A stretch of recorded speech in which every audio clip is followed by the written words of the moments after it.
He's on mute this evening. I heard something. I heard noise. How are you guys doing? I'm an atheist. I'm atheist. Am I on mute? Mute? Mute. All right, you're back. Okay. I guess I thought I was on mute, and then I realized that I wasn't on mute when I guess you picked a lot of the background noise before. It's all right. Jay filled in for you, man. That was good. And Skype. They need to make their icons more clear.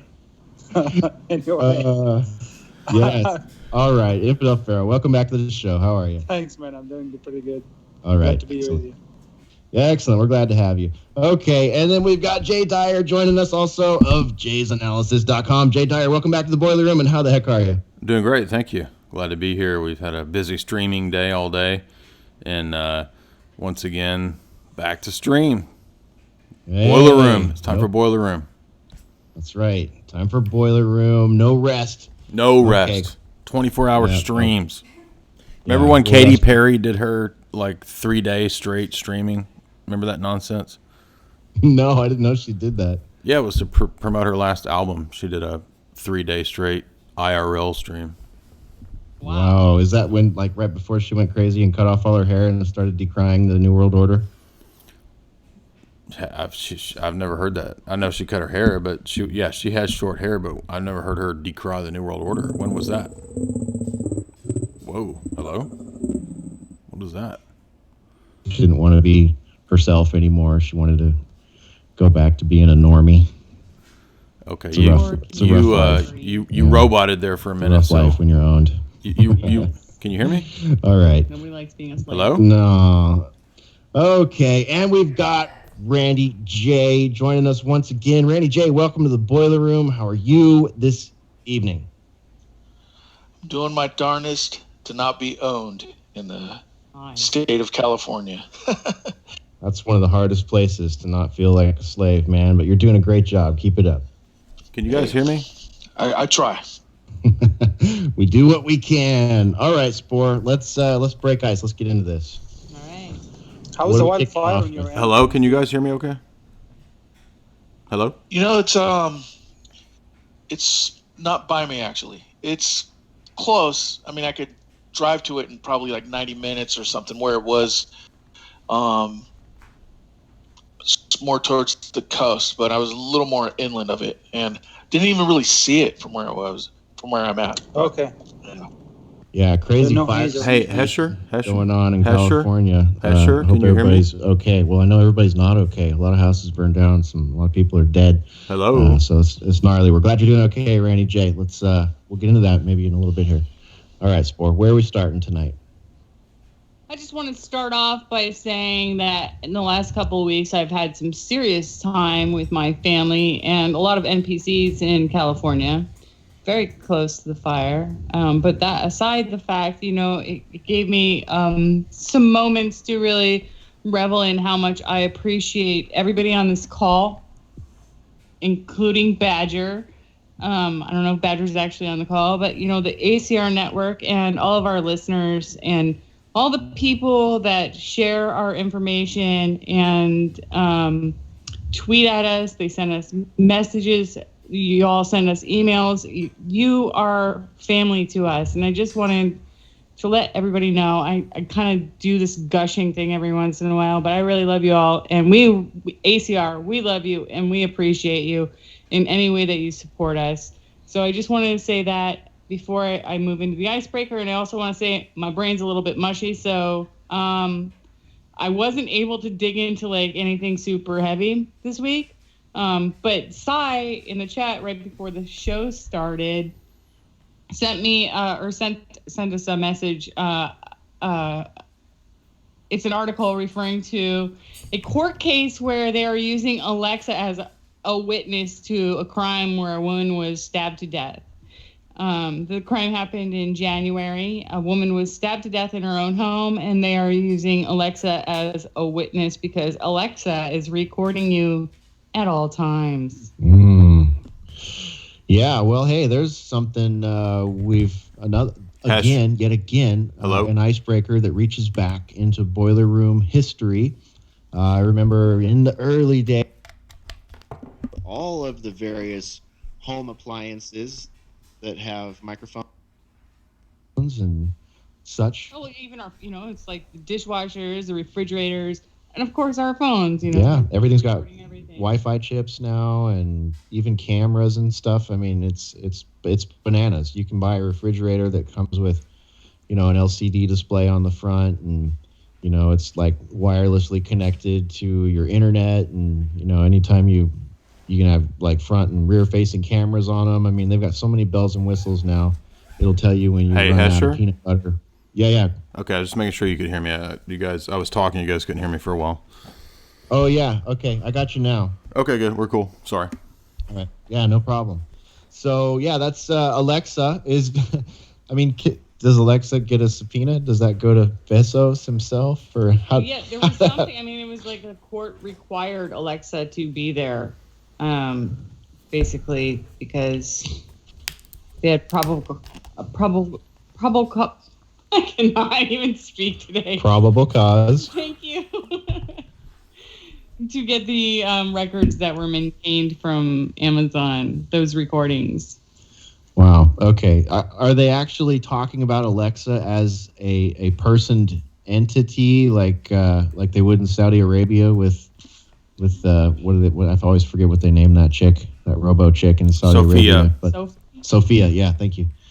I'm wondering if it's like that, or is it simply an audio? Is it like a WAV file that has been submitted into evidence? It appears to be, from what I can see here, is more the actual recordings from Amazon that are required to be there. It's not the actual physical. Right. I guess that's equipment. Just stupid semantics and headline speak. But the point is that something goes bad in the home, and your devices are now, now we can look to companies like Amazon who are holding audio recordings of everything that goes down in your house.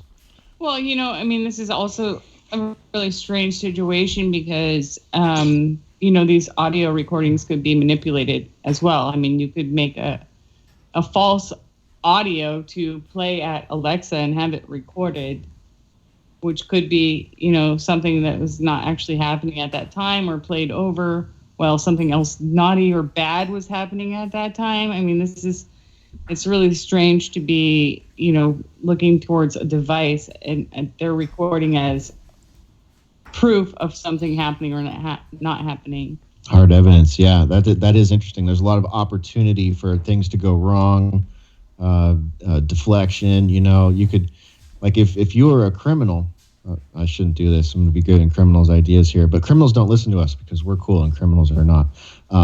You could go into a house and try to, commit some kind of crime, and you could take a recording with you, a little tape recorder or some kind of player, and set it down next to the device in the room, next to the Alexa or whatever, and mask whatever's happening with a pre-recorded, War of the Worlds or Exactly. whatever.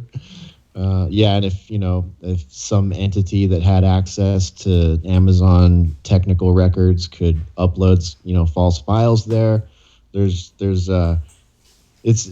weird. It's really weird because, I mean, if someone really did get stabbed in their home and this device can help convict the person that did it, on the one hand, you got to admit, well, wow, that's kind of cool. That's kind of good. But on the other hand, it's scary because it shows that 24/7 surveillance is happening in homes, in everybody's homes, proving what we've been talking about for years when it comes to full-scale surveillance. I'm wondering when Alexa will gain the omnipresence status. Yeah, right.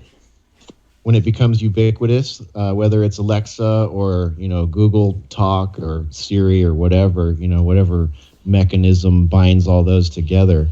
And we have that 24/7 ubiquitous surveillance apparatus that is going to be available for anything, for cases like this or whatever. Going down. Oh, go ahead, Randy. Going down the predictive programming and entertainment avenue for a second. What's the first movie or series or whatever that you can remember where a human was talking to an AI or a computer, like interacting with it?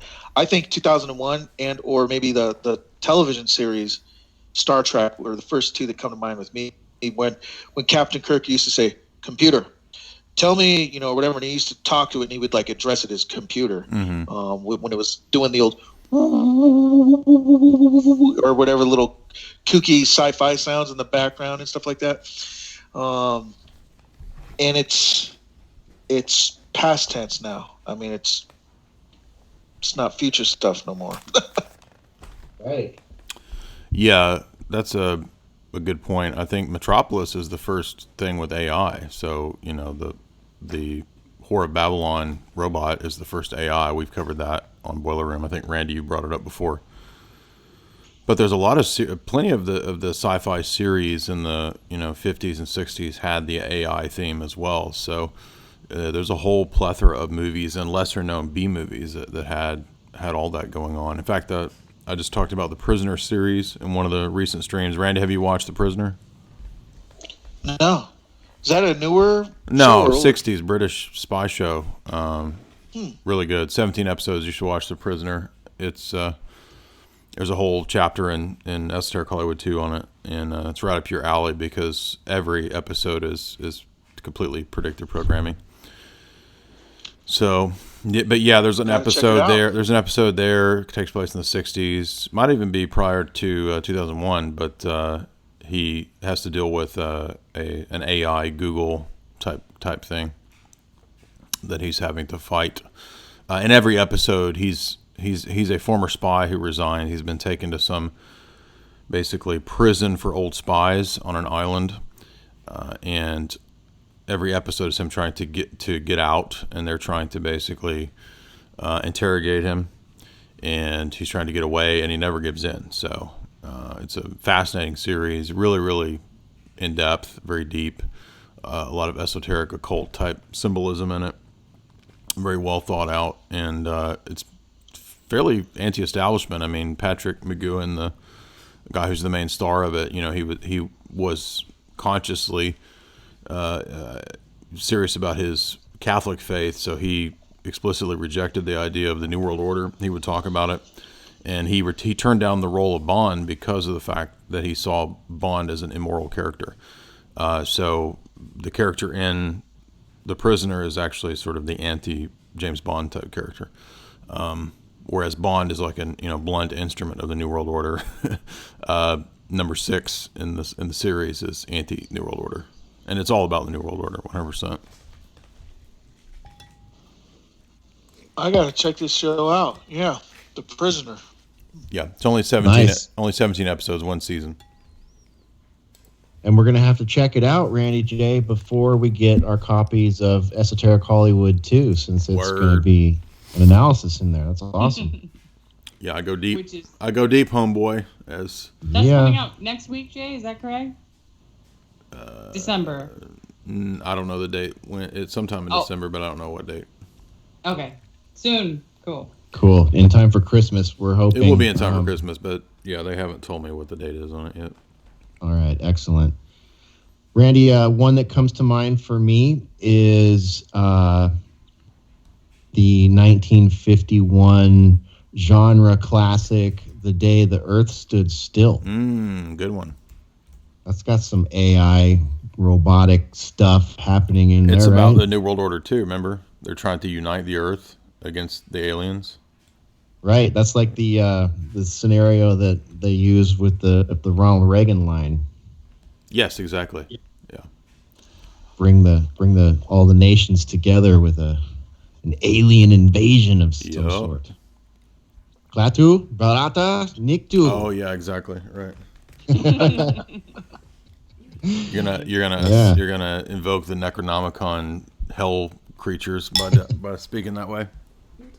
Say the words, and invoke the Hell Gate and the New World Order all at once. Oh yeah, the talk that I gave at AV9 in the UK is what Randy's talking about.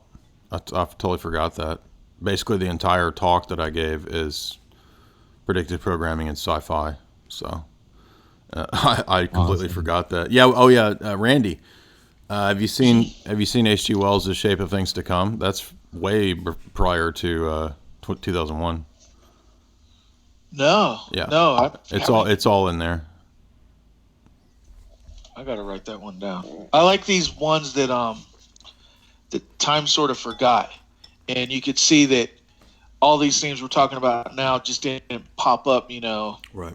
When you started streaming it or talking about it on Jay's analysis, it's always sort of been there. You may be pointing it out, and there's others too, I'm sure. But I mean, it's not stuff that's hidden. It's not stuff that someone can't go back and look and see the connections. That's why I like hearing these older ones. H.G. Wells. Yeah, Shape of Things to Come is about the bringing in of the New World Order, and he wrote the book in 1933. It predicts World War II. Wow. It predicts global government, technocracy, all that. And then the movie was 1936. So the book is 33, and the movie is 1936. That's amazing. And the New World Order has like giant Masonic planes that drop bombs on any country that doesn't go along with the New World Order. It's pretty funny. Oh, jeez. Dude, check this out. I'm reading from the Wikipedia on The Shape of Things to Come. Wells predicted war ends with no victor but total exhaustion, collapse and disintegration of all the fighting states and of neutral countries, equally affected by the deepening economic crisis. The whole world descends into chaos. Nearly all governments break down. A devastating plague kills a large part of humanity and almost destroys civilization. Here's great. This part's cool. Not so cool. Wells then envisages a benevolent dictatorship, which is called the dictatorship of the air, arising from the controllers of the world's surviving transport systems, who are the only people with global power. This dictatorship promotes science, enforces basic English as a global lingua franca, and eradicates all religions, setting the world on a road to a peaceful utopia. Wow. Yeah, we had from 1930 something. That's amazing. Yeah, it's Skynet in the 1930s. Yeah, it really is. Yeah, Jamie and I, we actually watched it before I gave the talk. So I had actually not seen it. We watched it, I think, a week or two before I gave the talk. So, because I heard Alex Jones mention, he used to mention it like years ago. He would talk about it all the time. Folks, the globalists knew this 100 years ago, and he would always talk about the shape of things to come. So it's hard to watch because it's not the best quality. It's kind of like, most 30s movies are pretty low quality. Just in terms of the quality of the film had a lot of money that went into it. You can even see like these big, like giant billboard, like they project. They have giant telescreens everywhere, projecting basically Big Brother everywhere, And then there's nationalists who rebel against the global government, and they just get bombed by the Skynet Air Force, the drones, basically. Yeah, drone warfare, crazy. Yeah, so predictive programming, folks, it is very, very real, and it's one of the topics that we've always enjoyed tossing around here in the Boiler Room on alternatecurrentradio.com. And yeah, this is a great example, you guys. The Shape of Things to Come, The Day the Earth Stood Still, Metropolis. Sci-fi to its very beginning roots has been doing this predictive programming stuff. Don't you think, Spore? Totally, and one, just one that comes to my mind a little bit. It's definitely more recent than the one you guys are talking about, but weird science. Weird science. Yeah. That this is coming to reality right now.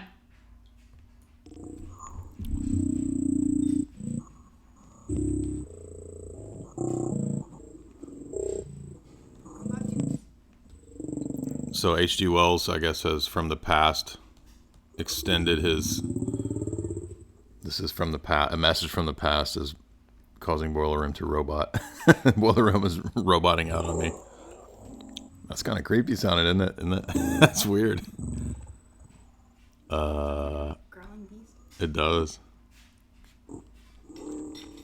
Robot boiler room. Check in. NPC 354-42967. What is your status? Whoa, dude. Robot demon boiler room from hell. Well, I guess boiler room is not gonna be working. Hello. There's an AI battle going on right now in the ethersphere. Yeah. All right, you guys are back. Okay, cool. You were like total weird sounding robot demons. It wasn't. It was like the craziest thing. Yeah, we heard not only your stream sounding robotic and demonic, but we also heard ours like bouncing back. There was this whole reflective formers thing going on. It was pretty creepy. All right, let's see. It says poor network connection, which is bizarre because I have good connection over on YouTube on the stream, so I don't know what's going on. Anyway, I'm sorry. It looks like, we're good now. Maybe we can keep going. Maybe it'll go away. All right, cool. Yeah, you sound clear again, so we'll sally forth here. Infidel Pharaoh, what do you think, man? What do you think about Alexa being called in on court cases? Is this where's this? Scary place, my friend. Scary place. But it's I was actually reading an article about the surveillance system the Communist Party in China installed. It's amazing. Like everything is tracked. It doesn't. They were able to track this woman throughout her whole day, including her work and her even her house. She's under 24/7 surveillance, and anything she does, it goes into her social score. Even including some of the foods that you order. So it's interesting to see, how far this will go. If Alexa will be integrated with this network of cameras out there everywhere, and that will go into your 24/7 surveillance social credit system. That's the goal. 100 years ago, that's what they said they do. Yeah, that's a really good point. Go ahead, Randy J. What do you think? Well, to add to everything, I think there's a unnerving sort of aspect to government bureaucracy and government administration and government control. Really, they never downsize. They always add departments, add jobs, add cameras, bigger, more. It's a Ponzi scheme all the way to the end. It collapses in on itself. I mean, it just gets bigger and bigger and bigger. You need more people to monitor every little detail and every little aspect of a person's daily minutia, that they do. Well, then you just need more and more and more and more. It can't sustain itself. It might win, so to speak, in quotations. It might take the day. It might be the way of the future, and that's just the way it's going to be. That could be the case, but I'd submit that it can't sustain itself. It'll run out of things to eat, like a virus. It'll be at the end. Then it's monitoring itself, and it can't function anymore. And I think we're seeing some of that with things like DC, the swamp. It's so big it doesn't function for actual citizens anymore. Those days came and went. I might have some sort of cursory levels. Oh, hey, we're going to cut taxes. Oh, hey, if you're signed up for this, you'll get that. But it's turning on itself. The Mueller investigation or something like that, a great example. It is too busy sort of punching itself in the face and with one hand and cooking dinner with the other hand and stumbling over itself with the other. It's almost too big to control already. And I think their answer is always the wrong one. Let's do more. Let's do more bureaucracy. Let's make more departments to regulate this and to manage that. And in the end, it can't work. It makes me wonder how far to the end, though. How deep down this hellish rabbit hole do we have to go before it devours itself, and what's on the other side? Because if China is the model, and we know that what China's doing, and that what our Silicon Valley is helping China do, is go into the black mirror and start doing that social credit stuff where, exactly like you guys are pointing out, every little thing you do and say, whether you're nice to your barista at coffee or not, is factored into your social score. And that social score determines what kind of jobs you're eligible for, what kind of housing you're eligible for, whether or not you can have your Globo turned on or off and feed yourself and your family. Like how far into... Too much electricity ran that day. Right. You overate your ration of actual, food, or it's wild. Yeah, you washed your car more than once in the week. You drove in a gas car instead of a Leaf, or whatever. I mean, the potentials here are really creepy and scary. Well, and here's something that Sunbelt mentioned up in the chat a while back, is that, they say that Alexa is not actually supposed to be listening to you unless you say Alexa. Well, we all know that's bullshit. This case proves it, doesn't it? This case proved it. And I mean, it's not just Alexa. It's our phones. It's our computers. It's every engine that we're putting a chat into. I mean, I've had so many conversations where, I talk about a certain store with a friend, and then suddenly I'm getting an ad in my email for that store. And the fact is that, they can watch you at any time. Even that movie, what was his name, where he was like just kind of showing what was going on with the NSA. Snowden? Yeah, the Snowden movie, where they're showing in that movie that they're watching you through your computer. I mean, they can watch you while you're sitting on the toilet, while you're looking at your Instagram, and they could, at some point say you're using too much toilet paper. I mean, we are being watched at all times, and this Alexa thing is like, they're actually bringing this into a court. Now, that's just the first step. But now what's going to incrementally happen is they're going to start being able to use any of our devices to use against us if they want to. Any device, your laptop, your phone, whatever it might be, because they're spying on us at all times. And that's right. We don't have any freedom of privacy anymore.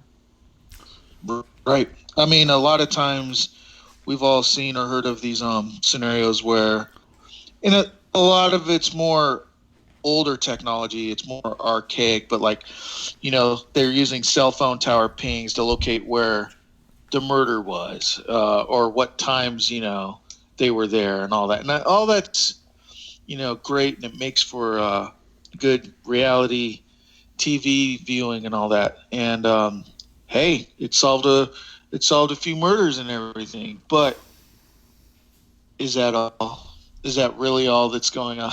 Well, and of course they're going to, glamorize it as doing something good, like in the case with Alexa, being the recording while this woman was getting stabbed to death. Oh, this is awesome. There was Alexa there recording the incident, so we can use those recordings for, this is a great thing that we had this device, this AI spying on somebody in their own home. Yeah, let's remember, folks, Alexa is also there listening to everything else that's going on. So that's right. And in all these murders and everything that happened, there's been not a large number, but when you add them all together, there's been thousands. There's been thousands where people have been framed, or evidence has been neglected. Granted, they're just here and there. Most of them are not like that. The vast majority are not like that, but they happen. And any evidence could be used for that means. Cooking the books on this, that, or the other.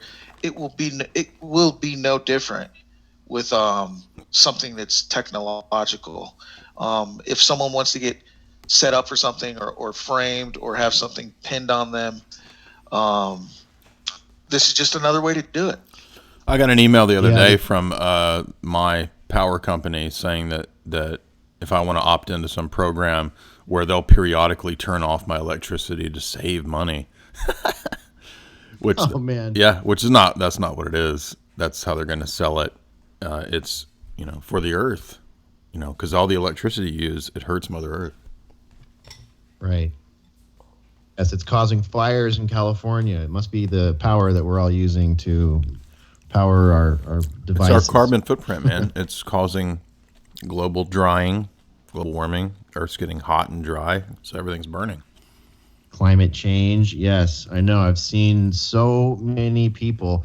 It sucks what's going on in California right now, but I have seen so many people on social media trying to blame it. I actually saw one of the people that on social media blame it on cow farts. Someone was trying to say that if you're not a vegan, you caused the fires in California. Yeah, I just had a week of dealing with vegan retards. I don't know if you guys saw it, but debating the biggest vegan on YouTube or one of the biggest vegans, and they're complete lunatics. They're cult lunatics. Vegan NPC is the worst. They are lunatics. It's a cult, and they're going to be used just like Alvin Toffler, the globalist, said. We will create an anarcho-vegan movement, and we'll bring everybody into a dumb cult, and they'll fall for it. Yeah, it's scary, and that's yet another thing that can be forced upon nations and eventually the world with this sort of technocratic, humanist device surveillance garbage that we're talking about right now. Because once that becomes institutionalized, you will lose social credits for not eating the way that the masters want you to eat. Right. Regardless of your own personal feelings and feelings on food, you won't have a choice. But Alvin Toffler says that if we adopt anarcho-veganism, we can feed the world. Because if we produce grain and not meat, we'll produce enough grain to feed the world. Don't you believe that? Oh, yeah. Gee, I always feel great and super energetic after eating nothing but grain. Go live on pasta for a week, everybody, and see how much you get done. Stand on the scale at the end of the week and see if you're feeling better or worse. But Alvin Toffler wouldn't lie to us. He's a scholar and an academic and a globalist. Wouldn't he tell us the truth? Right. Philanthropist, right? Trust that one. Yeah. Well, he's a respected academic, and respected academics tell the truth. Stop it, Jay. Respected academics. What would we do without them and all their fantastic ideas these days? Do you guys remember I covered it today in the stream I did. Do you remember the story of the Lancet, which is the most famous academic journal at Oxford in terms of medicine? It's like the top medicine, oldest, most prestigious medicine journal, the Lancet. And that they had a report a couple years ago in their journal about Chatham House rules, and they were talking about half of the scientific peer review being fraudulent in the world. Oh yeah, I do recall that one, and it's really important for listeners to understand the Chatham House rule. It is key. It's critical in breaking down all of the BS that we're being fed. People think that there can't be these grand conspiracies, and if there were, we should all know exactly which lunatics are out there, spinning this kind of stuff that is going to be bad for everyone. But check out the Chatham House rule. It's still at. Yeah, article, I'm going to add the link here to my live stream. We covered it earlier. Here's the link, just now added.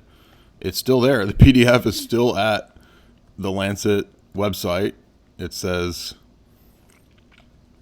The journal article says, a lot of what is published is incorrect. I'm not allowed to say exactly what made this remark because we are asked to observe the Chatham House rules here. We are also asked not to take photographs of the lecture. So they can't talk about what was said in this symposium because it's a secret, because the governments and the shadow governments that run the world are secret. And they go on to say, this is the editor of The Lancet, says that half of the world's scientific literature maybe is just simply false. It's falsified. And by the way, there's multiple studies that have been done on this that show how the peer review process is fraudulent. Now, I'm not saying all peer review is fraudulent, but I'm saying that this is a well-known problem. So, just because people say, well, there's a scientific study that says, like every week there's a study that comes out that says black holes absolutely exist, and a week later a so-called study comes out saying black holes could never exist, they're impossible. So that there's a study for something, in my mind, really doesn't mean anything at all. Right. I mean, there's a gajillion examples of that. You'll see in a magazine, chocolate's actually good for you, right? And then it flips a year later, or this amount of sodium in your diet isn't that bad. And then, eggs were killer, eggs and cholesterol and eggs, and then it's good, and then it's bad. I mean, there's just tons of stuff. I remember way back in the time machine, many moons ago in college, there was this sort of, I can't remember the class, but I remember the teacher was talking about the importance of peer reviews and how it was a game within a game. And they were just saying it sort of factually, that's just the way it is. And the class was sort of fighting that, saying, well, that's bull. It should just be a study or something to find whatever the answer is with no strings attached. And then the professor was saying, well, that ain't how it is. and there's just this sort of visceral rejection of academic politics, basically. Academic swamp sort of maneuvers and everything. We see it with climate change or global warming and all that. Not surprised to hear it. It's good to hear it from as respected as that, pointing it out. Yeah, they weren't pointing it out because they were interested in awakening mass consciousness to it. They were pointing it out just because it's a fact. Because at that level, that level, they want to know what the real situation is. So this is a journal that's read by Oxford medical people, not a journal that the average Joe reads. Infidel, I'm curious what your thoughts are on this, because I come out of the academic world. I saw it as a lot of fraud. I know that you're still loosely connected to that world. Do you have any experience with the peer review process? I know I have one peer-reviewed paper that's published. I didn't really have any trouble getting it published, but I'm more on mine was published on the economics and social theory side of things, not so much in the realm of like hard science. So, do you have anything insights on that? I know that I think you're a skeptic in terms of climate change and global warming, right? Yeah. So I have. I think that I have like 50 something publication. You have 50 essays published in peer review? That's crazy. Really? Yeah. Wow. It's amazing. Congratulations.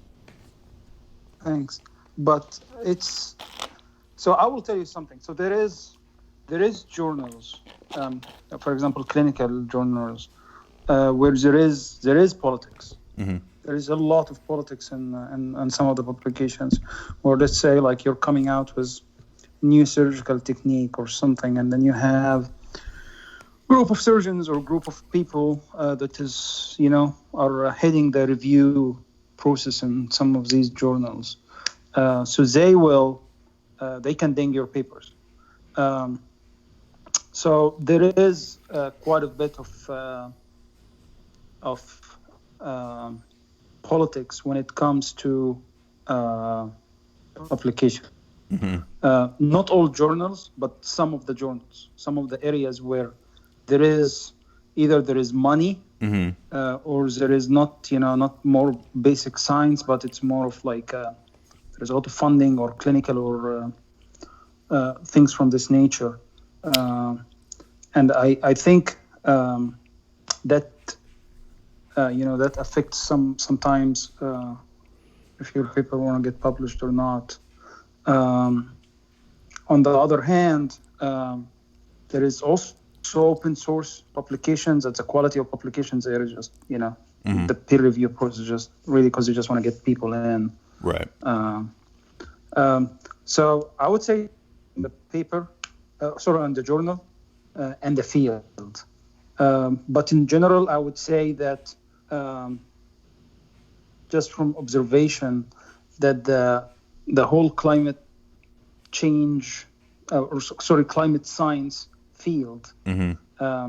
So, for example, I was reading some, what's her name? Valentine. I forgot her name. Anyway, she's one of the people that keeps talking about the sunspots and the sun energy levels and the decrease in the sun energy levels. The cycles that the sun go through. And I see like people on the other side of the climate change that takes her publication and try to use it as a proof, for example, that again it's the climate change and it's mainly driven by the sun cycle. Right. But at the same time, when I looked at her publication didn't say anything about the effect of the sun. She didn't go into the prediction model of using the sun cycle, for example, to predict its total effect on the climate. And that's the issue with this whole climate science for me, is there is a lot of prediction models. There's a lot of factors in these prediction models and fudge factors to get these prediction models to work. Right. And till now, I'm just not convinced with any of them is accurate enough. And even let's take for per se that even if at the end of the day, one of those like models are accurate, the big debate is it worth it economically? Is it worth it from a national security standpoint to go through those changes? And when you put all this in the same equation, you'll see like economically it's not worth it. And as a matter of fact, I was just reading in one of the articles that China is the biggest emitter for basically like greenhouse gases. Yep. And U.S. greenhouse gases is going down. And guess who wasn't in the freaking like Paris Climate Accord that is going to be basically implementing it right away? Is China. Because they're allowed to have a lot of leeway because the globalists want China to be built up, and that's exactly what it is. Right. So they want to give it a chance, because if you look at all the charts, it will showing that China economy was going to start surpassing U.S. around the 2035. That's when it's becoming like U.S. will be the second, and that's around the same time where China was basically scheduled to start kicking into this. So it's just the whole field of climate change just tainted. And at the same time, add on top of this, I debated with a lot of people on the left side because I am in the I'm an agnostic person, and I am in this surrounded by a lot of those like more of the liberal mindset people. So when you talk with them about science, they start treating science as a religion. Right. And I was like, well, you can't treat science as a religion. Science, if you think about it, it's a process that it's able to correct itself. But if you start shutting down people from coming out and basically verifying results or challenging existing theories or existing hypotheses, then you're killing science. You're basically destroying its self-correcting nature. So they don't even. I don't know why they don't get this concept, but it's so sorry, that's a long answer, but short answer to your question, it depends on the field, and it depends on the journal you're going for. Right. Well, certainly certain journals are like we're talking about the Lancet, certain areas will have more prestige, and then you're right, certain fields will be more pertinent to powerful interests, so yeah, but I guess what I'm saying is on the really hot button issue, something like climate change as an example, I would think that I don't think it would be too controversial to say that probably climate change skeptics or people that challenge those models probably have a harder time than people who go along with the narrative, wouldn't you say? I mean, think about something like 9/11. I mean, if you were to publish something about 9/11 in a journal, how difficult it would be if you didn't posit, the accepted narrative on 9/11. It's probably not going to be published. Yeah, well, I mean, 9/11 is not science, but I agree with you. Well, no, but wait a minute, though. There are plenty of architects and engineers who do offer scientific analysis of the events of 9/11. So what I'm saying is that sure. Yeah. So that's an example of something that would be difficult. If you were an engineer, if you were a structural analyst, trying to challenge the NIST report or something like that. People have had difficulty getting papers published because they didn't go along with the narrative where they challenged, NIST. Mm-hmm. Yeah, no, I agree with you. But what I'm saying is publishing a theory about or hypothesis about 9/11 is not the same as publishing a scientific paper in a scientific journal. But to your point, but if your scientific theory on what happened to bring down the towers challenged the official narrative, it doesn't matter that who you think did it, even if you just present facts that go against, jet fuel bringing it down. That's a scientific paper that's not neutral. Like I don't believe there's such a thing as neutrality. Everything's going to be, even if the scientist who puts that forward.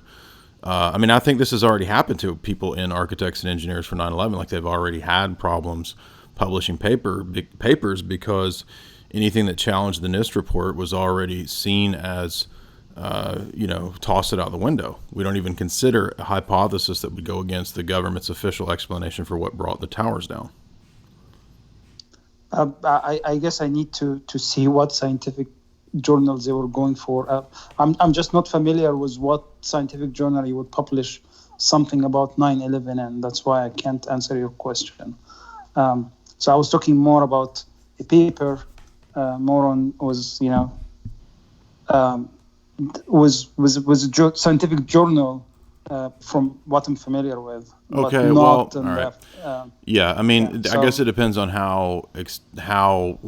what counts as science. Do you count engineering as science or not? I think engineering should be or could be counted as applied science. But if you restrict, okay, well, so a lot of people who are architects and engineers have and many of them have published papers on that. There are published papers on really super in-depth stuff about, the detonation points and, the fall time of the, towers and, earthquake type stuff, shit that is way beyond me that I don't know about. But, physicists that try to look at it. Yeah. Again, if those papers are, can be published in some type of architecture, architecture or some structural engineering journal. Mm-hmm. I'm just not sure what can be counted or what journals this can be published in. That's why I can't answer your question in regards to this. But back to your point of climate change, there is, from just reading and looking at people that challenge the narrative of the general climate change, they get attacked on their scientific merit, or even if they just question this main narrative, they find hard time sometime in their schools. And there is an example of one person.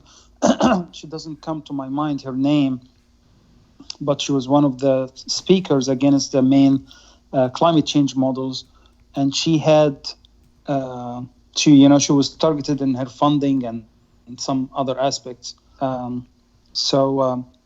Another thing to really add here is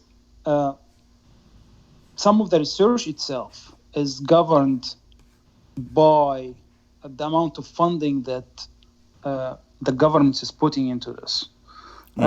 Sure. And you will see that a lot of those papers are coming from specific centers that are receiving huge grants from some of the major organizations.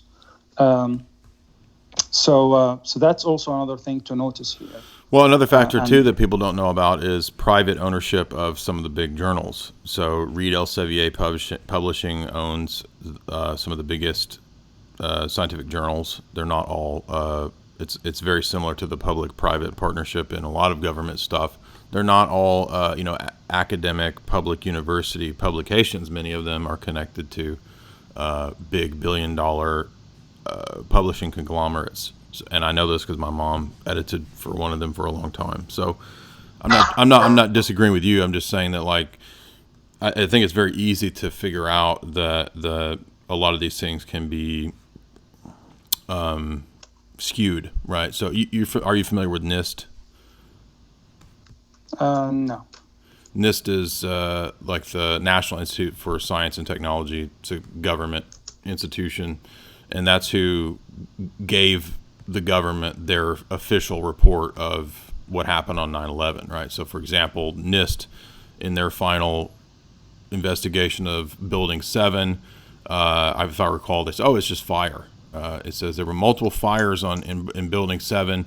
It was uncontrolled, and it was just an extraordinary event, and it just kind of fell. And so NIST is government owned? It is under the Department of Commerce, yes. Wow. And one other thing about NIST and the people involved in the NIST report, you had former employees of military-industrial complex giants like Raytheon working there. Yeah. So the idea that something like that will be impartial is ludicrous. Yeah, absolutely. And I think it gets into murky territory when you're looking at 9/11 as opposed to like peer review stuff because of that funding factor. And the funding that goes around between universities and peer reviewers is completely incestuous. I mean, yes, it's crazy. I mean, there's so much government money, NGO money, private conglomerate money, like you mentioned, Jay, and then universities too. I mean, I've worked in the university system also, and it's that funding factor is huge. It's absolutely huge because it takes a research group. Sometimes it takes them, years to get themselves organized and get their research moving and keeping it moving. And if you're getting funding from government agencies and or NGOs or other universities or even military-industrial complex, that funding, it's not going to keep coming in if you're generating reports that are counter to what makes those agencies money in the first place. Yeah, you're right. Not too many of those sorts of organizations are having somebody study something so they could just get, the right answer to something.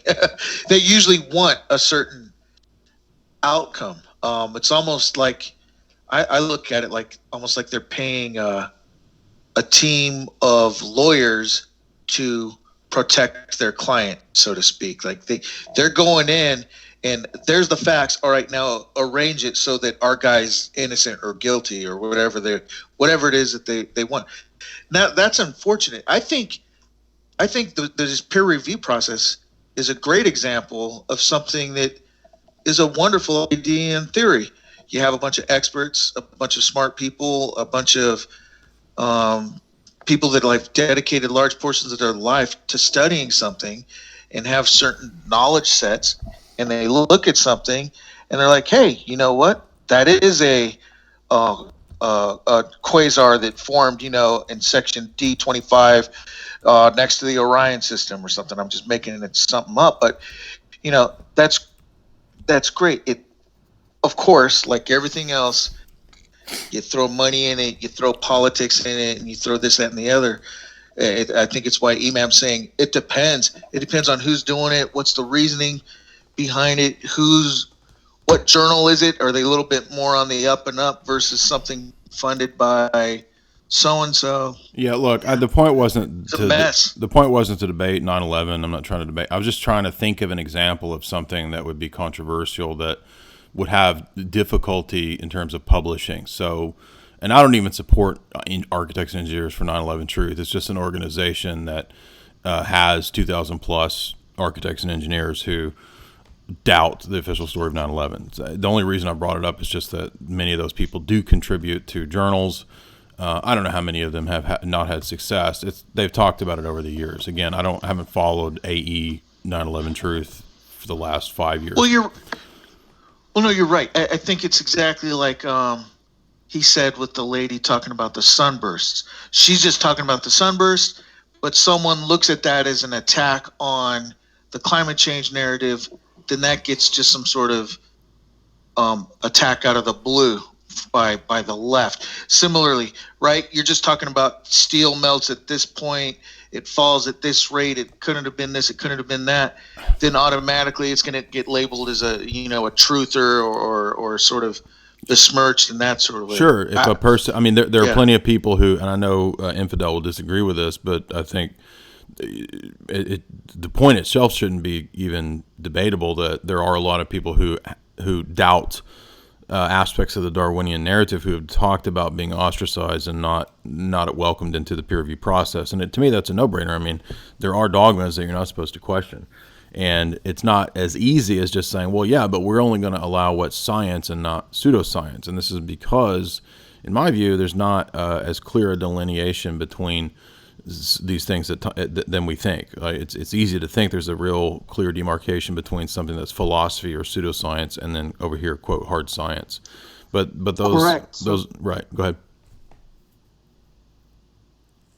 No, go ahead, sorry. Well, I was just, the last point I was going to make is that probably the area where I think we would disagree is that I don't think that facts are neutral, that it's not possible to interpret facts in a neutral way. So that doesn't mean that people can't do science and make discoveries, but rather that we interpret facts from a paradigm. Anyway, that's a whole different topic of debate. But don't you? I guess I'm just asking you: do you not think that in the peer review process, in certain hot button issues, that there's a lot of politics that comes into play, a lot of money that comes into play, that enforces a dogmatic narrative? Let's take a different area than something like the hard sciences. Let's take an area of like international relations. Don't you think that certain views and presentations about how international politics goes down, isn't that going to affect how people get their papers published in big, important think tank journals, Brookings Institute, Financial Times, or academic journals from universities or Institute for Strategic Studies? I mean, don't you think your paradigm is going to come into play there? You're not going to get published there if you don't go along with the narrative, right? Yeah, absolutely. But at the same time, I would completely separate social sciences and philosophy and cultural anthropology from hard science. And the reason is, again, like if you're talking about science, what it is you're making a hypothesis, and then you are, or an observation, and then you have an experiment that's basically is able to confirm your hypothesis. And there is many examples of there is multiple examples out there of Nobel Prizes that had to retract their papers because people couldn't replicate their papers. So it's because they couldn't replicate the results, and that's another issue where this is models. But this has actually been brought up as a problem for the peer review process, is replication, right? So the fact that there's a large amount of non-replicatable studies and papers out there. This, I think, don't you think that contributes to the problem of the peer review process, that it's not as ironclad as people think? But that's when you actually challenge. That's why I say you can challenge someone if you cannot replicate the results. Okay, but that begs they have to retract their papers. But it begs the question to that for sure all of the other papers that you might be relying on, whether or not they've been accurately replicated. So in other words, let's say you've read 1,000 academic papers on 2 or 3 subjects, and then you challenge a guy who wrote a paper that challenges a dominant narrative or theory within a lot of those papers, and let's say he turns out to be bunk. You verified this in the one case of the guy that you challenged, but you haven't had the chance or the opportunity to challenge all of the other 1,000 papers that you read in the last couple of years to see if all of those were also replicated properly. You see what I'm saying? In other words, it's kind of like begging the question that you know which papers were the authentic ones. You can't know that until you go through the process of testing whether it's replicated or not. Correct. So basically there's some principles that has been replicated with multiple people and over, and it's used in many fields. Right. And those principles, you're not going to go waste time and replicate those. Right. Because with you replicating the final step, and this final step works, that basically you don't have to go and replicate all these other papers that this paper was depending on, right? Okay, but in a lot of these cases, it's not something that would be easily verifiable, right? I mean, a lot of these cases could be very obtuse, very obscure, very, very deep things that. Correct. Right. So that's why it depends. Exactly, I agree with you. So it totally. That's why I'm saying it totally depends on the field. That's why, for example, you have theoretical physics, a field where people can publish. Right. Different theories. Right. That is, it's completely out there, but till someone actually have an experiment and actually verify this, then it moves to the next step. So in other words, it's one thing if you're talking about what sort of scenario light is going to bend or something like this versus how capitalism works in a third world nation versus communism or something like that. There's just too many variables and everything that could account for why certain things are happening, like in a nation or more in a social thing or some sort of demographic thing, versus look, you put this light at this angle and do this to it and do that to it, it's always going to do that. Correct. Yeah.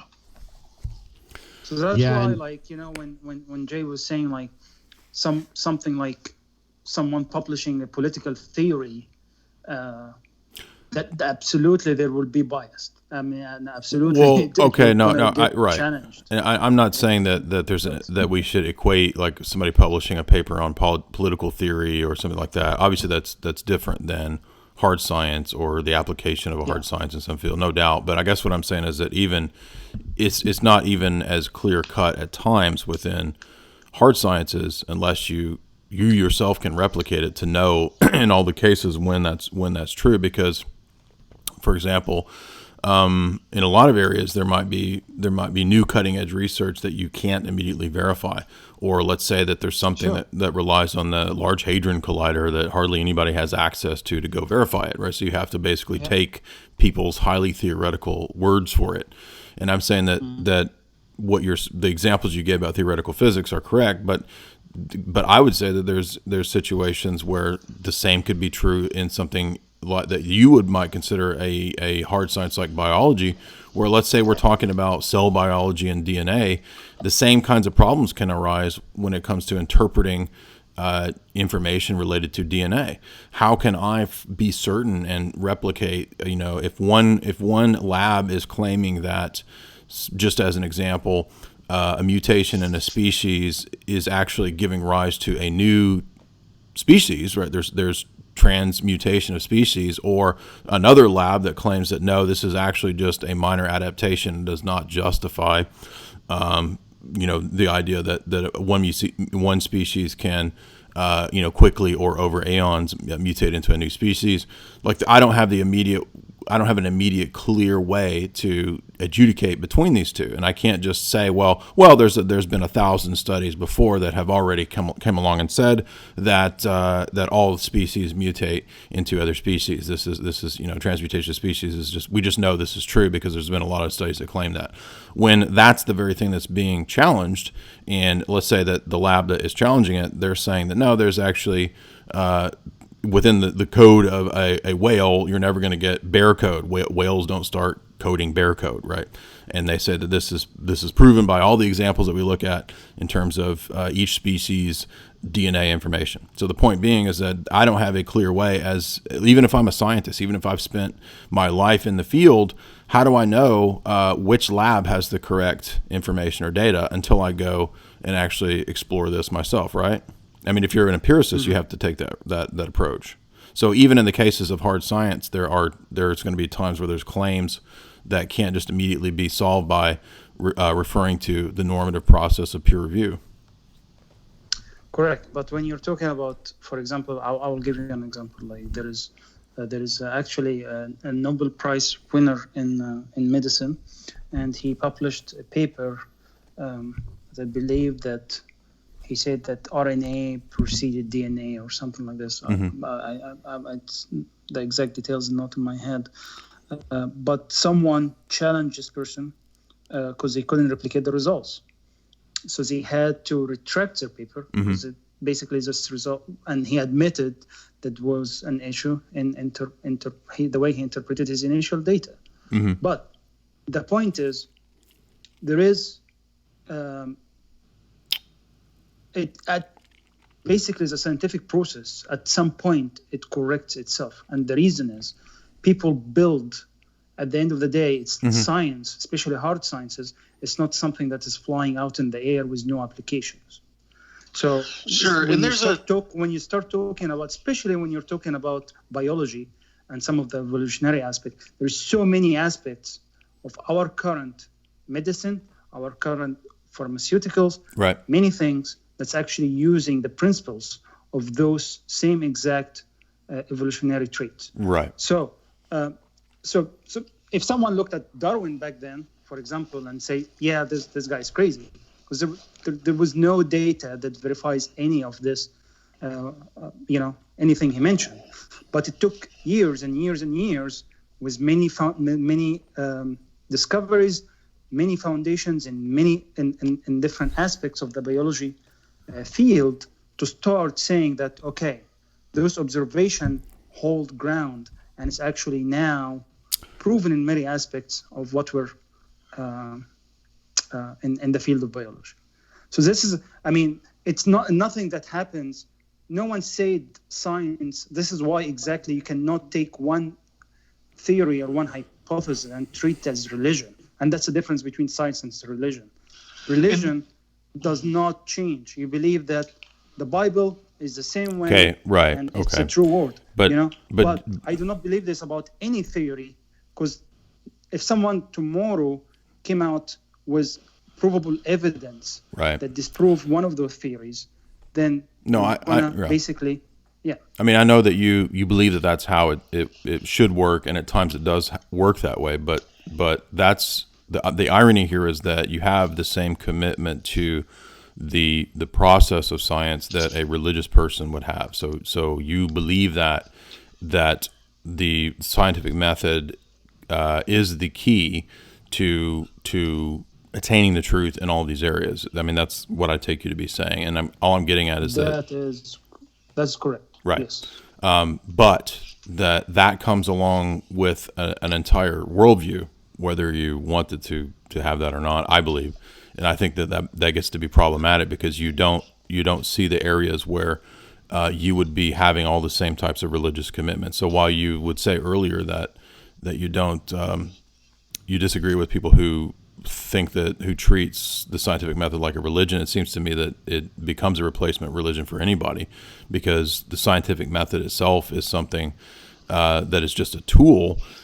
So how is it that you think that a tool could justify claims that go outside the extent of what the scientific method can do?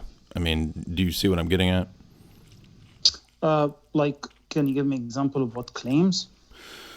Well, because of the limitations of the scientific method, it's basically limited to empirical sense data, right? I mean, most of the time we're not doing right. So, but the scope of empirical sense data is very limited for any human being, right? Correct. So, but just one human being. Mm-hmm. Right. Yes, we're all in that. We're all in that boat, right? So we all have a limited exposure to sense data, right? Correct. So what I'm saying is, you have different nodes, right? It's different nodes that one node has limited, another node has limited, but this node uses this other node. And if this node is failure, then this next node is going to be failure as well. So it's connecting all these nodes is what makes it. Okay, but that's basically, yeah. I mean, you have, that's a system. You have an idea in your head that there's a big architecture of a system that works that way, but that's not empirical. You see what I'm saying? Like, that's not. But you're talking about something. You're talking about something, Jay. If I'm not, let me maybe help this. If like frequency, right? You gotta test it in some sort of way. You can't see a wavelength on a radio. Well, you have instruments that can show you the readings of sound or frequencies. Sure. So you're actually going another level then. I am. I'm asking a more grounded sort of philosophical question about how the scientific method itself assumes things about the world, even if the individual scientist or the person using the scientific method isn't aware of this, is kind of what I'm getting at. In other words, there's assumptions built into the process of science or the scientific method that go beyond the scientific method. And most people who study hard sciences, because they haven't asked those kinds of questions, they just haven't thought about it. So I'm not trying to attack Infidel or say that he's not intelligent. I'm just trying to say that Oh, no, I understand what you're saying, but what I'm saying, there is no assumptions. And so I'm asking but there is. What are the assumptions, you think? What are those assumptions? There's a whole host of them, and we could go through like hundreds of them that you assume in doing the scientific method. But you said scientific method, so so let's take one assumption that's in the scientific method.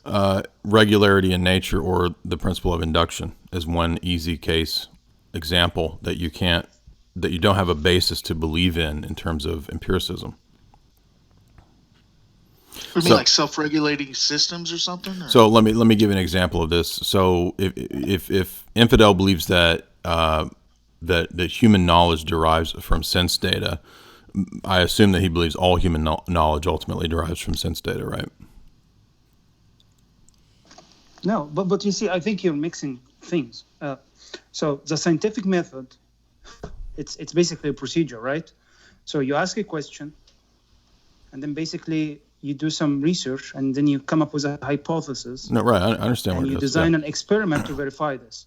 But now so I'm talking about this process. I'm not talking about specific instant that this process is applied to. Okay, but don't you understand that process involves, or it assumes, a whole bunch of things? It assumes that there's regularity in nature, that you can interpret facts in the external world to operate in a certain way. All what it assumes that there is certain experiment that you want to conduct with a specific steps. It assumes all kinds of things. You're going to be able to measure some outputs of those experiments, correct? And that's you will interpret the output of those experiments.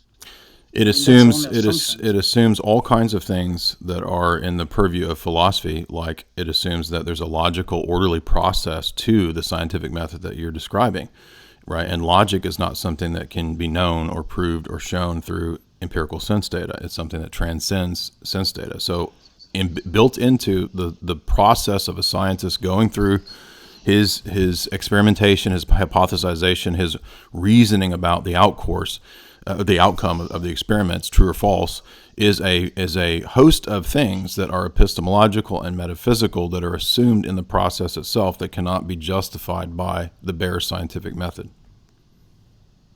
Yeah, I mean, I think we're heading to a different debate. I do not think that this is the case. And the reason is... do you think logic at all plays into the process of a scientist working out his hypothesis and its conclusions? Absolutely. There is logic there, but okay. At the same time, it's hard. It's hard data and it's hard facts. Yeah, but that's not the point. The point is that he's still utilizing logic, which is not part of the immediate scope of the hard data and the facts. Like, logic is a transcendental, metaphysical, epistemological, conceptual thing that is not exactly the same as the scientific process or the person who's engaging in the scientific process or the data itself. It's something else. And so what I'm saying is that logic is just one example of many things that go into the scientific method and its process. There's a whole bunch of other things. Yeah. That are not immediately provable by empirical sense data. Well, I think going into the logic, and we're getting into the more of that argument, and we're trying to talk about logic and reason, mm-hmm. And I think it's a different it's a different discussion, and I'm actually more than happy if you want to get into that. I actually wanted to talk with you about this, but. I think there is arguments to refute the whole transcendental, the whole tag. To refute what? The whole transcendental argument for God, for the existence of God and the use of logic as a way to prove that God exists. And what I'm saying is, we can have this the argument about tag and going into logic. I think in a different time. Yeah, but I mean, we'll do that some other time. But forgetting the question of God, I mean, just in the elements of what you were talking about with the scientific method, you admitted that logic's involved in it, and logic is obviously not the purview of the immediate. It's not the immediate subject of the scientist who's using the scientific method. So he's assuming logic, and it's something that's not immediately empirically verifiable, but he's using it in the process. That's all I was trying to illustrate, was one example of something that's assumed in the scientific method and process that's not empirically verifiable. There's a whole bunch more. We don't even have to talk about God, but I'm just giving one example. Yeah, and what I'm saying is, most of the time, when you're executing your scientific method or you're executing an experiment, mm-hmm. you really are not. If you're basically, all what you're doing is you're dealing with hard facts, and you're doing with specific steps and specific. Those steps have a logical process to them. Those steps, yes, it does have logical process to it. Absolutely. Right. So I can't interject. There is a reason behind the steps. Correct. Absolutely. And that's a logical process. There's entire books have been written about this. There's a whole book called Logical Investigations by Husserl, which is about the logic behind science. And so I'm saying that's just one example of something that's not empirically verifiable, that's assumed in the scientific process. Well, I think mixing logic, again, It's not mixing it. It's assumed in the process. You just admitted that it's logical, that logic is used in the scientific method. Absolutely, it is. Absolutely. So it's not mixing it. Well, correct. But saying that logic is, you cannot prove logic, or you're saying that there is some higher entities that get logic. This is the argument that I disagree with you with. I think it's mixing many things together so that you can come up with more of a philosophical argument that takes away from the scientific method. So all what I'm saying is, you're mixing two things, mixing the nature of logic and this philosophical argument was what is a scientific. I was just process asking and you. its No, use of but logic. I was just asking you on your perspective, what happens in the scientific method process by a person engaging in it, and you said it does utilize logic. And all I said was that that's an example of something that's assumed in the process that's not empirically verifiable. You can't empirically verify that the scientific method is logical. You have to assume it. But what is so now you're saying that the scientific argument itself is not logical. No, I said that it is, and you said that it is, and we agreed. So what I said it's not empirically verifiable. I didn't say it wasn't provable or logical. You can't empirically verify that. You're talking about the scientific process itself. Yes, right? It has a logical flow to it, which has to be followed to be consistent, and it utilizes quote logic. If it didn't utilize logic, it wouldn't have a logical flow. And I'm saying that the logic itself of the scientific method is not the immediate scope or under the immediate purview of the scientific method. When you're investigating the lifespan of an earthworm, you're not investigating the logic of the lifespan of an earthworm. You're investigating the lifespan of the earthworm, and you're using scientific method, and you're using a logical process. Right. So higher order logic, right, is another way to look at that problem and say there's something more going on than just the scientific method. It's also assuming principles that are more abstracted, like logic, to complete this process. And it necessarily goes into the process. If it doesn't necessarily go into the process, then I can stick anything into the equation, and I can say, well, I reject all the studies because I don't have to be logical. I think you guys are on the same page there. I think where you guys might diverge is... No. I actually no. I think all right. No. Here's what it amounts to. He wants there to be a scientific method that's logical, that doesn't ask questions about logic itself. Right, so he wants to have the logic without. He wants to have his cake and eat it too. He doesn't want to. He doesn't want to admit that there's something non-empirical that goes into the process of scientific method, but there is. No, you say what you want. You say it how you.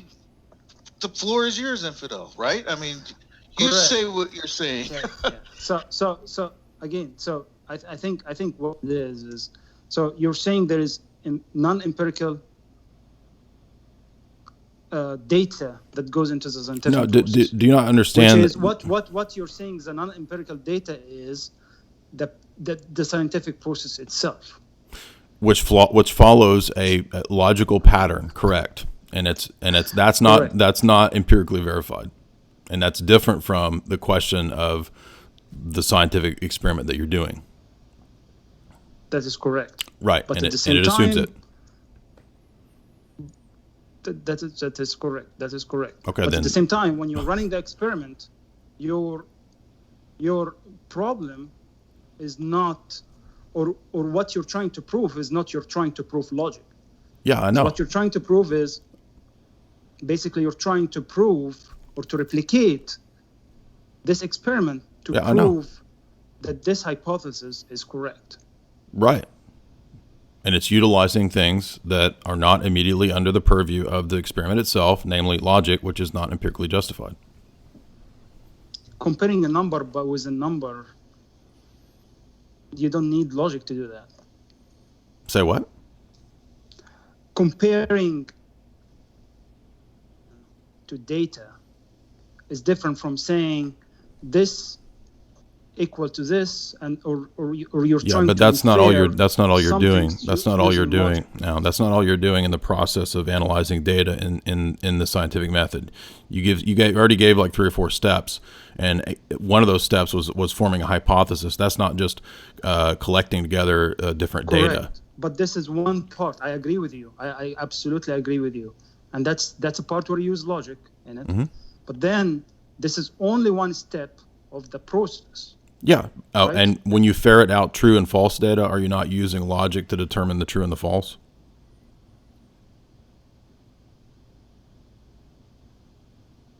Because you're comparing one if it's true or false? Right. Ferreting out the true data from the false data, right? That utilizes logic. Yes. It utilizes some sort of logic, correct? Yeah. So That's more than one step where logic comes into play. That's correct. I'm not denying that logic does not exist in the scientific method. But what I'm saying I didn't say is you were. the scientific method is not there to prove logic or not to prove logic. Exactly. That's why I said it can't do that. It can't empirically. It's not empirically justified. Because proving logic is not something that you can do. Logic does not you can do exist behind. Logic does not exist behind human mind. Logic without humans mean nothing. What does logic mean without a human? Okay, well, that's a different question. That's a different question because no, it is not. It is because brains are matter in motion. They're atoms, right? At what point in those brains do you see logic? Because logic is an invariant, conceptual, immaterial principle. It doesn't change. If it did change, then it would change from society to society, and it would be different in the past. It would be different in other. It would evolve, but it doesn't evolve. Does logic exist in animals? No, it doesn't. Attention to these SJWs. Okay. No, so really logic. I think it's just going into the argument of proving logic is meaningless because logic does not. Well, it does not exist behind human mind. I just showed you how it has to. How? Because if logical categories or logical objects were the exact same as the matter or gray matter or atoms in your head, it makes no sense because the matter and the gray matter in your head is a bunch of atoms bouncing around. That's not the equivalent of logical principles, categories, and forms, right? Geometric forms, problems of geometry. What is the number 2 for you, Jay? What does the number 2 mean for you? It's not gray matter. It's before 3. It's not equated with gray matter in somebody's head, and on your view, it is. But what does the number 2 mean? I just said it's an invariant, conceptual, abstract entity that has a real existence. That's not equated with the gray matter in somebody's head. So it is. So the number 2 is basically. It's a method that humans came up with. No. To say no. 2 objects beside each other, we're going to call this 2. No, Matt, no. 1 object, 2 object. Yes. No, I just told you how that doesn't make any sense because what your view equates to is the idea that numbers are essentially equivalent to matter in somebody's head, and they're not. They're not. It's a different question. What are they? So what are they? I just said they're invariant, abstract, conceptual qualities that have a real ontological existence outside of the human mind. They're transcendental.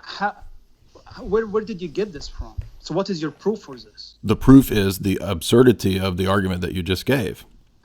That's called a transcendental argument. All what I said is... You did. You said they're sociological creations. And I said that's absurd. I said it's a descriptive that human came up with as it seemed like logic. Yeah, so that's you have the social justice warrior view. It's just a social construct. No. So what did I do? What's the difference here? The difference is I say 2 describe 2 physical things, right? 1 object or a second object, and it's a way for human that came up with to describe those 2. Mm-hmm. So when you talk about that, number 2 means, you don't understand the question that's being asked here. When you talk about the number 2, right? In your view, it's just matter bouncing around in your head. That's your mental equivalent of the number 2 is not an actual concept, but rather just chemical reactions and atoms bouncing around in your head. Now, in my head, when you convey that information to me, when you talk to me about the number 2, do I have the same atoms bouncing around in my head that you have? No, we have different atoms and chemical reactions in our head. So what is actually... the number 2 means the same for you. Exactly. So the number 2 is not and cannot be explained sociologically or in terms of bare materialism, because you can convey the meaning of the number 2 to me, and I understand it, and you understand it, and that proves indirectly that it transcends material categories. No, yes, it does. Because someone, no. The reason why both of us understand the number 2 is both of us were exposed to the same. You're begging the question because in your view, and I take it you're a materialist, the matter in my head is not the same as the matter in your head. So where's the number 2? How are you conveying meaning to me in a coherent way on your view? how would I convey to you a meaning in a different language? It doesn't matter what the language is, because the number 2 translates across languages, right? It translates from me to you. No. My question is, so let's say if I say the number 2 in a different language, you're not going to understand what this number 2, right? Right. That's because the reference. I point to you that I mean like 1, 2. Then let's say I say 2 in Arabic, right? Mm-hmm. You're not going to understand what this means. You're just like, what's this guy saying? That's a different question. That's a different question because I don't know Arabic. Look, dude, if you hold up the number 2 with your fingers, or whether you write the Arabic letter 2, right? We use the Arabic number system, or whether you do the Roman numerals of one line and one line, it doesn't matter what I do or don't know about those, because they all reference the same object.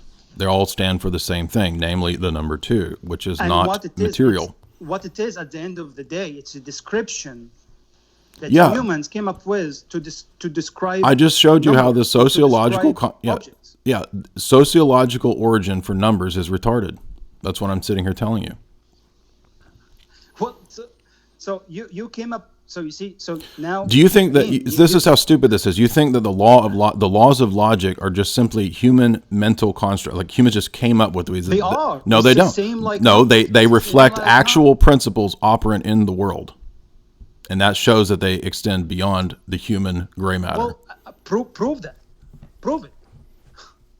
Because they're proven in an a priori transcendental way. There's no other way to prove something immaterial and invariant and conceptual. That's cold. That's cold? Well, so it's not provable. So it is provable. It is provable. But when you start with the presupposition that the only things that can be proven are material and empirical, then no, that's never going to be proven to you, because you've already limited the scope of what exists and doesn't exist from the outset. And I'm saying to you that if there are immaterial, invariant, conceptual entities and they can be proven, they're not going to be proven by mere empirical investigation, because by their very nature, they're not empirical. This is what you and every materialist cannot grasp. So in other words, if humanity's wiped out and it's 20,000 millennia in the future, whether we're here or not, if there's 2 red marbles at location A, it's 2 marbles at location A, whether or not people agree on it or not. Yeah, there's 2 marbles there. Correct. Truth is not dependent on human social constructs. Truth is eternal. Then that means that truth exists beyond humans. Absolutely. Or this logic exists beyond humans. Absolutely.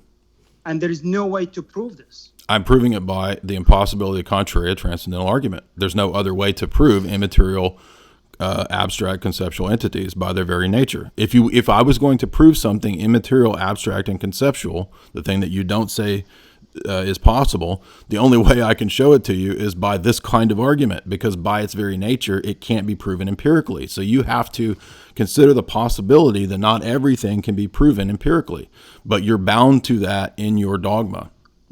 So why would logic not apply to? Why would animals not use logic? If it's beyond humans, why would animals not use logic? Yeah, because animals don't have a soul and they don't have the ability to engage in abstract conceptual reasoning. You made another construct called soul that there is no proof for. So here's dude, you're not understanding the point. The point is that you have presuppositions about materialism. So anything that you think is immaterial, you're not going to even allow any possibility of it existing. So look, if there are immaterial things, could you conceive of the possibility that they have to be proven in a different way than empirical means? Because they're not empirical, right? That's what we're saying from the outset. No. No. Okay. They cannot. Well, this is the stupidity of your view, because it means that you only believe in what's empirically verifiable, and you can't even get off the ground from the outset because you can't even empirically verify that the only things that exist are empirically verified. You start with an assumption about reality, a universal claim, a universal belief set that you don't even realize is universal because you're not familiar with this, and you don't even realize that you can't justify that in your own system. No, hold on. I did not make any assumption. You're the one who's making assumptions. I'm trying to use. No, I already showed you an assumption about logic earlier. You made an assumption about making the claims. I'm not making any claims. No, I already refuted you about the scientific method. You said it doesn't use logic, and then you admitted that it does. You assumed logic in the scientific method. I did not say it doesn't use logic. I did not say that. Well, you went back and forth. You said it is logical. You said it doesn't assume logic, and then you said, okay, it's logical. You used logic in some of its. Yes, you used logic in its steps, but at the end of the day, you're comparing hard data and you're comparing I didn't disagree with that. The whole point was to say that you're assuming logic in the process. Logic, correct. And then I said, what is logic? And I said it's a construct in human that human and I'm created. saying that leads to absurdity, so that's self-refuting. And you said it's absurd. Right, it's self-refuting. Is again, you're making claims and you're using transcendental argument to prove it. Correct, because there's no other way to prove immaterial objects. Correct. Okay. All right, everybody, you're listening to Boiler Room on Alternate Current Radio. I don't know how to respond to someone that just believes in flying spaghetti monster. I just wanted to say that. And that's a nice fallacy there, by the way, because there's absolute madness. This is Sparta! Sorry, I couldn't help myself. That's all right. Yeah, there's absolutely no equivalence between all the points I was making about logic and the flying spaghetti monster. So that's a nice fallacy there, Mr. Dawkins. I disagree with Dawkins on many things, but well, that was a dumbass argument to rely on. I mean, I love you, Infidel, but come on. No. I was just making a joke. It's like I know. Flying spaghetti monster. I know, man. So, can we agree though that scientific? No.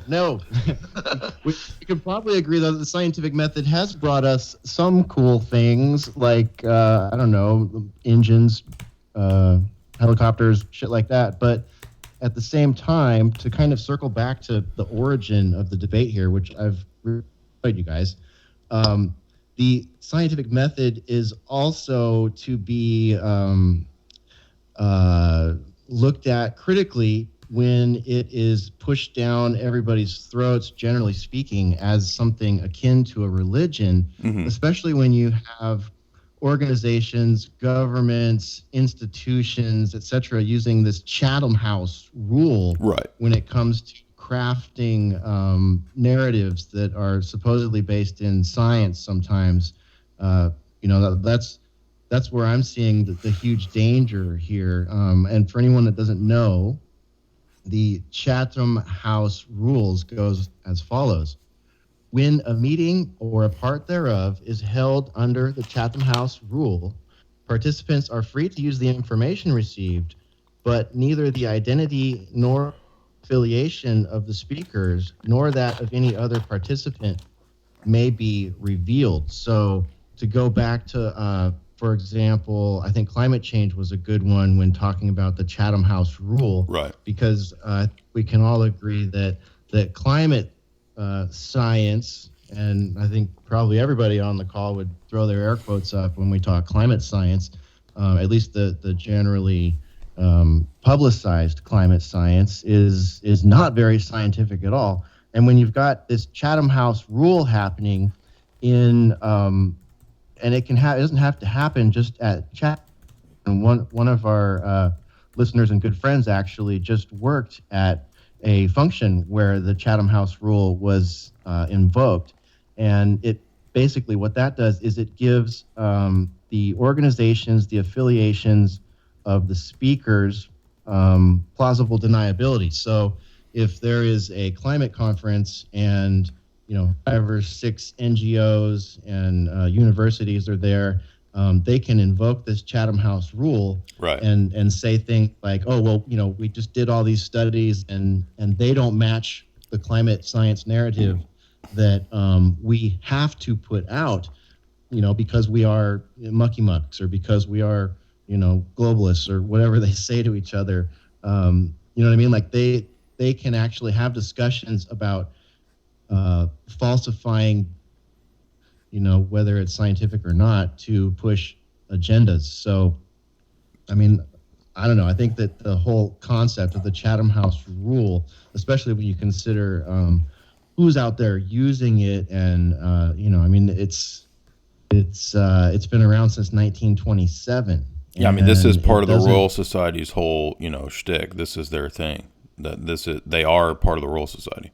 That's what Chatham House is essentially the controlling global think tank structure. Royal Institute for International Affairs, all of that, they're all linked in the same power structure. And the Chatham House, this is on their own website. I'm reading from right here in their FAQ. How is the rule enforced? Well, the Chatham House will take disciplinary action against a member or a guest who breaks the rule. This is likely to mean future exclusion from all institute activities, including events and conferences. Although such action is rare, the rigorous implementation of the rule is crucial to its effectiveness for Chatham House reputation as a trusted venue. I love this last part, for free and open dialogue. So that is a very Orwellian final sentence on that answer. But it's not about free and open dialogue when an institution and an individual don't have to be responsible for the ideas floating out there. It's near the top of the pyramid. They're the creation of the Rhodes Rothschild Milner group. It is the Royal Institute for International Affairs. They're near the top of the pyramid, basically. So this, by the way, is how science is controlled. Science is controlled through these higher level think tanks. Chatham House is basically up there with Brookings Institute, Rand Corporation, etc. This is the Western power structure. And here you have their journal essentially saying that we know there's a giant crisis in peer-reviewed study and scientific research, but that's all part of the game, I think. Yeah. So, I mean, it's really interesting that the debate you guys just had is really interesting, and I'm seeing both sides at a really deep level. But to me, like, the closest goblin to the caravan here is that top of the pyramid, globalist sort of Royal Society enforcement of scientific issues that are going to be used to change policy. Mm-hmm. Yeah. And that goes back to the point of basically, even if there is, so just to summarize, there is really most of the debate is not that there is changes that's happening in climate around us or not. We notice that. The question is it human driven? Is it mainly the increase in carbon emission is the reason for it? Or there is other factors? So, or it's just natural cycles that Earth go through, like due to some many factors. So a lot of those models, and a lot of those models that these guys use, is basically ignore, because we still do not have the data, for example, to study the effect of ocean on climate change, or in the whole cycle. So there is so many factors that is important factors that is being ignored in those models.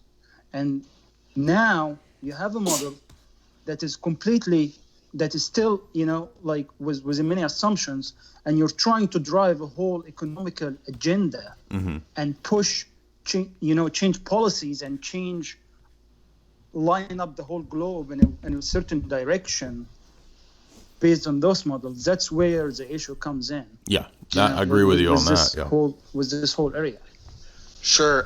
I've been wanting to say it's just a small statement. It's kind of like, yeah, no kidding.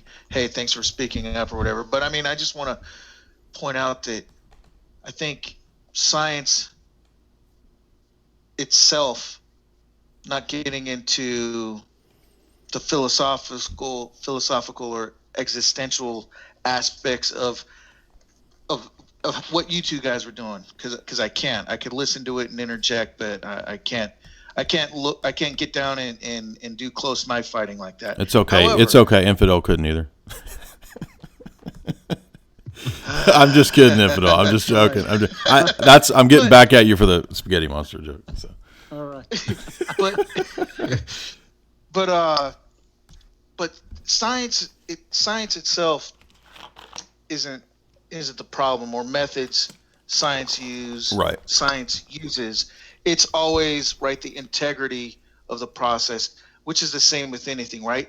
Even an ideology, forget talking scientific stuff, even an ideology, democracy or this, that, a lot of stuff is good on paper. A lot of stuff works ideologically or scientifically. It's the human equation, and it may put me in a negative based on my experience and my view of the world. More often than not, it breaks the wrong direction. They start interjecting variables that have to do with themselves, or a government, or an elite, or a ruling class, or something is always getting their meat hooks into everything. Things are rigged, right? Things are designed. We often talk about how entire society is socially engineered for nefarious purposes. No different. I mean, if there's a common theme with everything in the boiler room, it's often that we're all being played. Well, we know this is true with the climate change stuff because I can verify empirically the data in the 1973 First Global Revolution book put out by the Club of Rome says that we have come up with the idea that man's problem is man and pollution. And that's the beginning of the modern pollution climate change movement.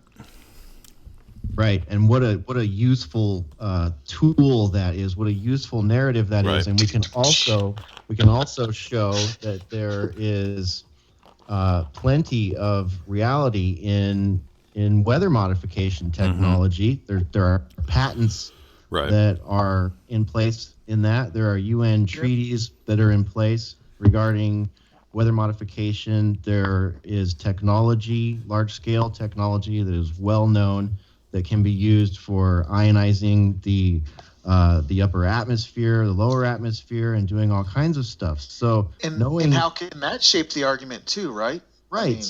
Exactly. So someone in our chat just pointed out, Cy pointed out, the notion that climate change is human-driven without deliberate weather modification, without considering that, is absolutely laughable. So, I mean, I think that's a great point, and something that is completely left out of the conversation when you're trying to talk this particular issue with your NPC friends. Well, another thing that gets lost, there is definitely that, and I think that's sort of almost preeminent. But historically, before, let's say, 1900, when I think most people would agree there wasn't human-made, large-scale, or even the possibility, like today, of changing atmospherics on some large scale or something like that. But going from 1900 backwards, there's been historically many. I mean, some of them in a short amount of time. 11 years, 12 years, 15 years of a range of massive climatological, changes, ice ages, all of that. I mean, so to think that a gradual I think it's myopic for modern day humankind to think that all of this is driving things to the degree. I believe it. There's an effect, but come on, rising sea levels and everything like that of a magnitude of 100 feet or 150 feet in a short amount of time isn't going to happen based off of anything that we're doing right now. And I got to caveat that anybody on the call, right?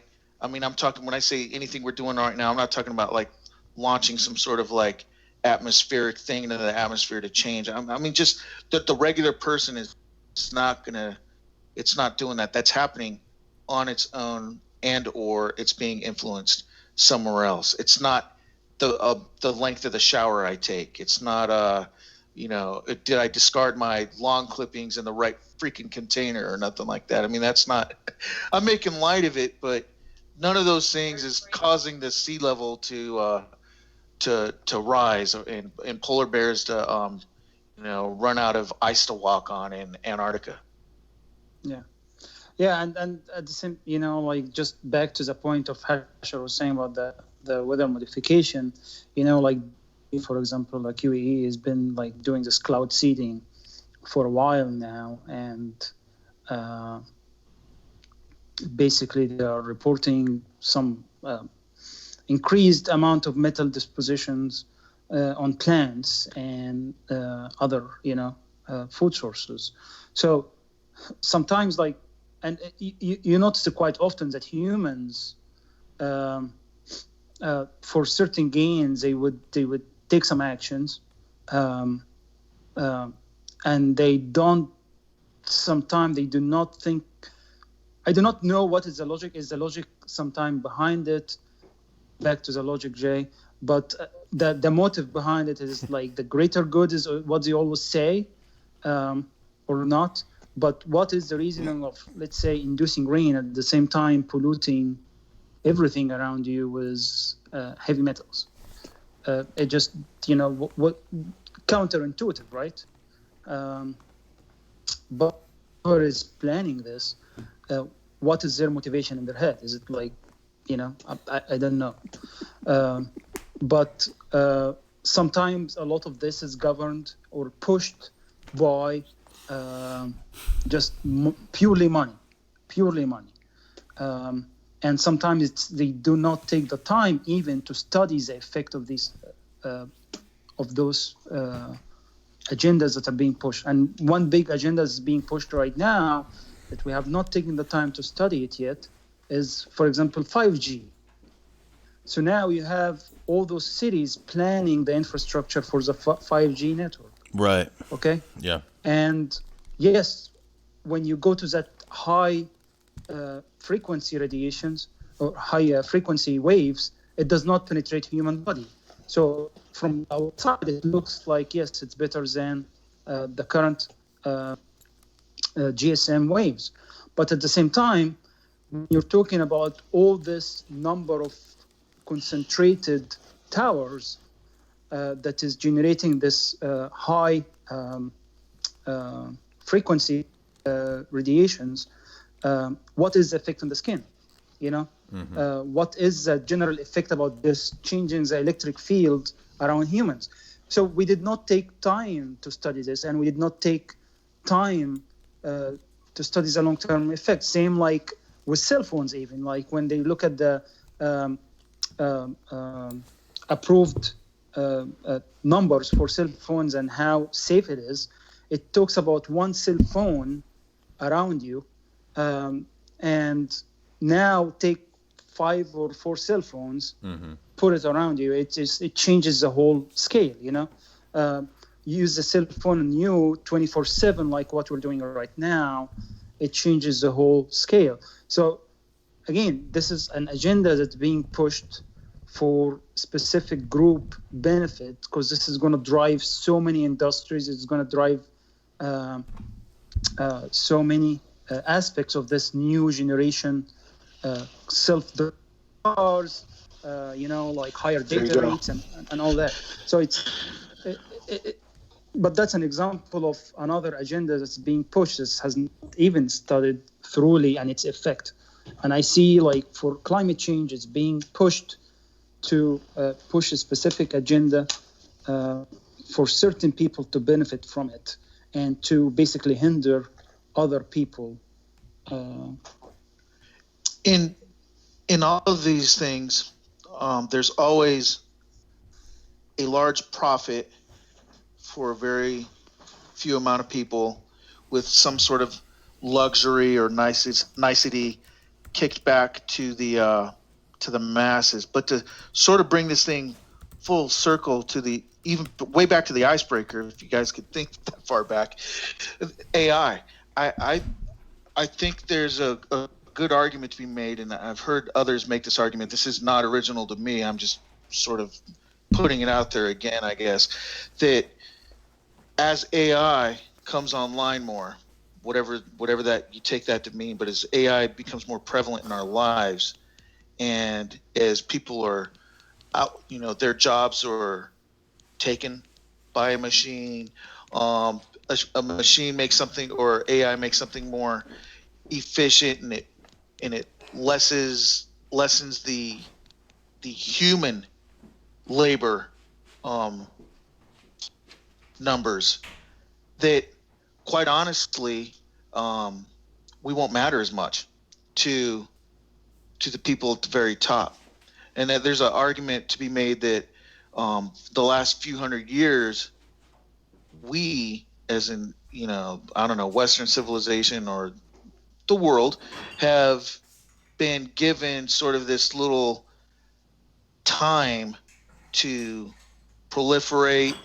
And if there's a lot of us out there making inventions and medical science and creating AI and all this for the people up top, well, we're sort of outsourcing ourselves on their behalf, maybe in some sort of grand, nefarious, evil, Illuminati scheme or whatever.